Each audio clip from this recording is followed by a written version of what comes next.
Dans l'une de mes précédentes vidéos sur le sionisme et Dieu, j'ai reçu un commentaire intéressant sur le fait que Theodor Herzl, le père fondateur du sionisme moderne, n'était pas circoncis et n'avait même pas fait circoncire ses enfants. Tout cela pour conclure que tout cela n'avait rien à voir avec Dieu. Alors, Theodor Herzl était athée, c'est vrai, le soi-disant père du sionisme. Parce qu'en réalité, le sionisme est antérieur puisqu'il date d'Abraham, comme nous l'avions vu dans une précédente vidéo. Eh bien, Herzl n'était pas sioniste de la première heure. Il disait plutôt préférer une assimilation massive de tous les juifs pour ne plus être distingué des autres peuples. Mais lorsqu'il a suivi en tant que journaliste l'affaire Dreyfus en France, et qu'il a entendu pour seul chef d'accusation de la part de la foule, mort aux Juifs, il a réalisé que même la France, qui avait donné la citoyenneté à ses Juifs, et de ce fait qui était à la pointe en termes d'assimilation, n'était pas en mesure de protéger ses Juifs. Alors il a soudain réalisé que la seule façon pour les Juifs d'assurer leur sécurité était de se reconstituer en tant qu'État-nation et de posséder leur propre armée. La suite, vous la connaissez, c'est de l'histoire. Et même s'il n'était pas croyant, Theodor Herzl a dû se ranger au même avis que Dieu. Dans Ézéchiel 20, verset 32, Dieu dit « Je sais le désir qui hante vos cœurs.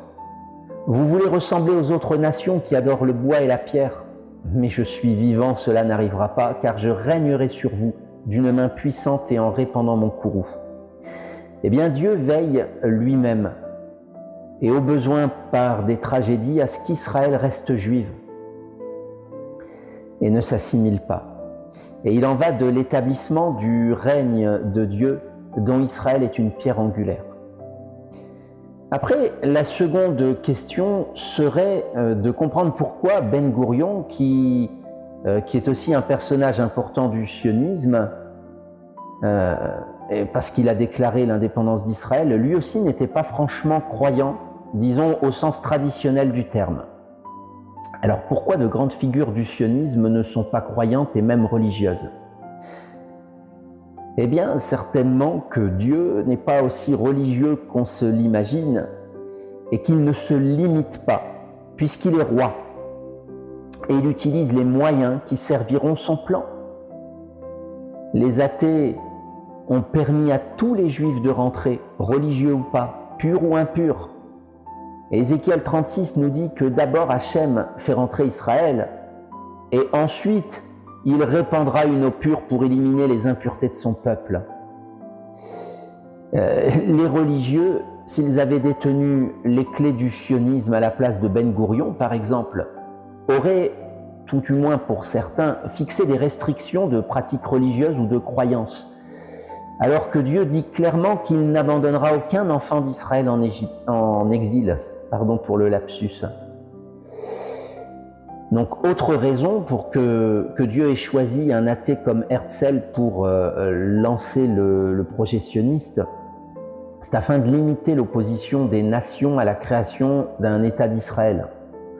Alors, c'est pas que Dieu ait peur des armées du monde, parce qu'elles sont pour lui comme une goutte d'eau qui tombe d'un seau. Mais Dieu n'a pas voulu de rapport de force et de bras de fer excessifs, extrêmes, avant que le temps soit venu. Bien sûr, ça n'a pas empêché Hachem d'envoyer des anges pour combattre pour Israël, ça et là, durant les guerres. Mais sans que cela soit incontestable et universellement reconnu.